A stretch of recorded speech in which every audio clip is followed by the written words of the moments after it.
Pelakon Fatah Amin dan bekas isterinya Nur Fazura sepakat mengamalkan sistem giliran dalam meraihkan Syawal bersama puteri kesayangan Nur Fatimah Aisyah. Jadi, Fatah atau nama sebenarnya Abdul Fatah Muhammad Amin tidak kisah Fatimah meraihkan Syawal bersama Fazura tahun ini, gilirannya akan sampai tahun depan. Hari raya pertama dan kedua Fatimah akan bersama Fazura. Jadi raya ketiga sampai kelima saya dan anak kami macam biasa akan bergilir.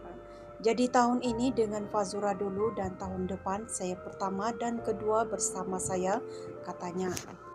Dalam masa sama, Fatah mengakui merancang memberikan Fatimah duit raya. Sudah tentulah ada, jumlahnya pun sudah ditentukan.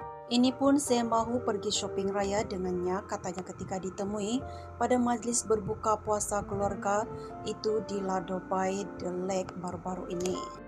Kongsi lanjut, Fatah berkata dia merancang untuk membawa Fatimah berjalan jauh.